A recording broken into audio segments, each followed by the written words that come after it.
All right, I just did a video of this entire lesson with no sound on, so we're doing it again. In this lesson, I want to talk about variables in Python. So we'll start off in our terminal, and the first thing we need to do is start a virtual environment.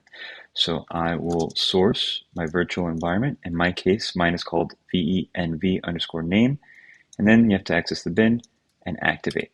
Virtual environment has been activated. You can tell because my folder that's called Python has been changed, and on the left-hand side, it now has my virtual environment name. And this will be whatever name you've called your virtual environment. Now that I'm in the virtual environment, I can use the Python installation in this virtual environment. So mine in this environment is Python 3. I press enter, and now you can see that I'm inside a Python shell. Anything that we type in this Python shell will be interpreted as Python code. So the first thing we're going to do is we're going to create a variable that is storing a string. In this case, the variable is title. It's a name that I've chosen. The variable can be called whatever you'd like, but in this case, I've given it a name that relates to the value that it'll store so that I can remember what that variable stores. In this case, title stores the value teacher. Teacher is a string. It's a string because it's surrounded on either side by double quotes. I press enter. All that means is that the variable has been stored, and now I can access it by calling the variable name, and the computer will return the value teacher as a string. Similarly, I can create a variable called years. It'll store an integer of 80, and I can call a variable called expert status, which will store a boolean, which is a third data type. It's neither a string nor an integer. It is a boolean. It's either true or false. It's similar to 0 or 1. It's just yes or no, in this case represented by true or false in Python. It's a capital T. Now when I call it expert status, you see that it's true. I can check the data type of a variable by passing it as a parameter to the type method.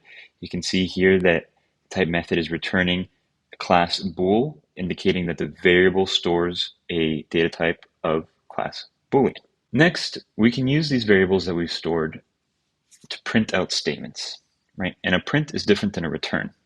What you see in the screen so far, it looks like it's a print statement because it's printing out to our screen the value that is stored in the variable, but it's simply a return. That wouldn't be returned to us if we were running a program, for example. If you do want something printed to you in the program in the form of a log or what have you, you would have to use a print statement or a logging statement. But for the purposes of this lesson, we'll just stick to print statements. And so the print will actually print out to standard out whatever string you pass into it as a parameter.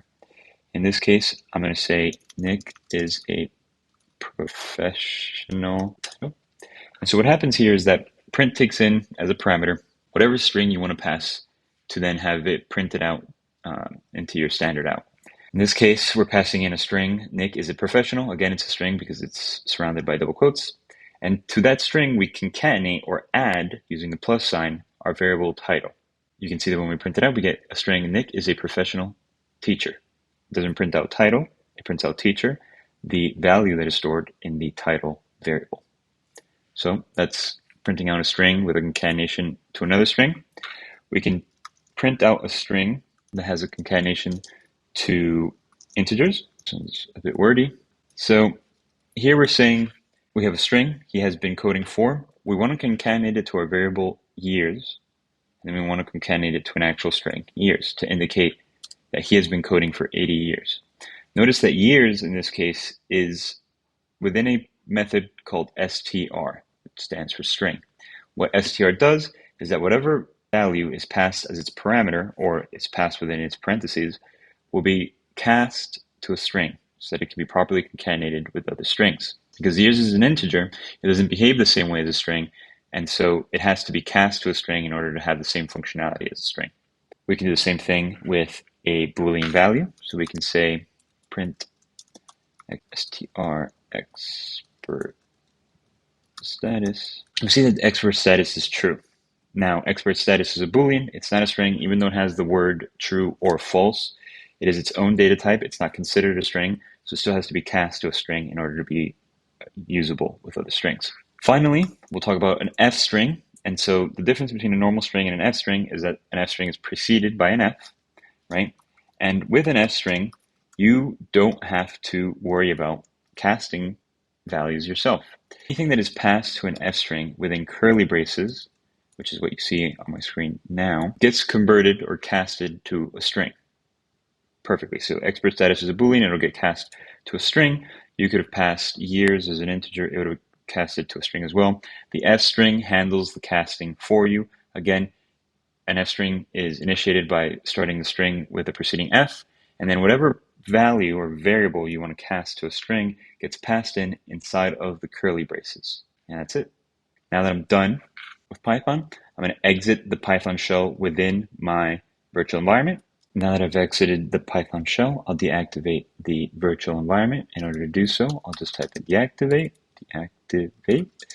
and the name of my virtual environment. And you can see that the virtual environment has been deactivated because it's no longer indicated on the left-hand side, and I'm back in my directory.